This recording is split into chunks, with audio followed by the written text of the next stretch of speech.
कर्म एक ऐसा रेस्टोरेंट है जहां पर ऑर्डर देने की जरूरत नहीं है। यहाँ वही मिलता है जो हमने पकाया है। सुबह उठना कितना सरल है, लेकिन हर कोई नहीं उठ पाता। सरल तो है पर आसान बिल्कुल नहीं। पढ़ाई करना, किताबों को पढ़ना कितना सरल है, लेकिन हर कोई नहीं पढ़ पाता। सरल तो है पर आसान बिल्कुल नहीं।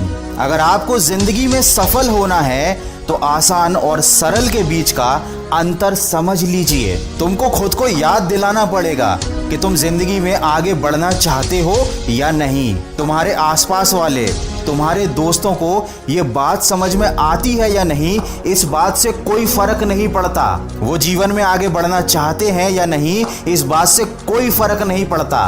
अगर तुम अंधे लोगों से घिरे हुए हो जिन्हें जिंदगी की असलियत दिखाई ही नहीं देती, तो कोई फर्क नहीं पड़ता। लेकिन याद रखना, अंधों की बस्ती में जब आंख वाला जाता है तो सबको तकलीफ हो जाती है। जब तुम जिंदगी में आगे बढ़ने की कोशिश करोगे तो लोग तुमको पीछे खींचने की कोशिश जरूर करेंगे, ताने मारेंगे, परेशान करेंगे, मजाक उड़ाएंगे। तब खुद से ये सवाल पूछना, क्या तुम अंधे हो? क्या तुम बेवकूफ हो? जवाब आएगा नहीं। और जो लोग भी तुम्हारा मजाक उड़ा रहे हैं, तुम्हें ताने मार रहे हैं, तुम्हें खुद से अलग कर रहे हैं, उनके लिए अपने आप से एक सवाल पूछ लेना, क्या ये लोग अंधे और बेवकूफ हैं? जवाब आएगा हाँ, ये अंधे और बेवकूफ हैं। फिर अपने आप से एक आखिरी सवाल पूछना कि क्या बेवकूफों की बातों का कोई बुरा मानता है? जवाब आएगा नहीं, बेवकूफों की बातों का कोई बुरा नहीं मानता।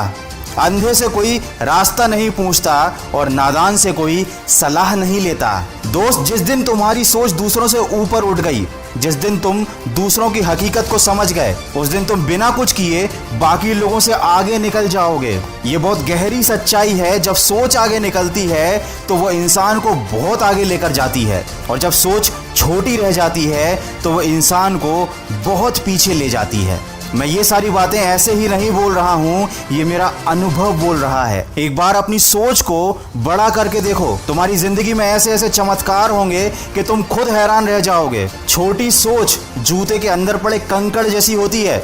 ये सड़क पर पड़े कंकड़ से ज्यादा तकलीफ देती है। हम बाहर की चुनौतियों से नहीं, अंदर की कमजोरियों की वजह से हार जाते हैं। इसी से रिलेटेड एक छोटी सी कहानी मैं लाया हूँ जिसका शीर्षक है चोट जरूरी है। इसे आप सुन सकते हैं खबरी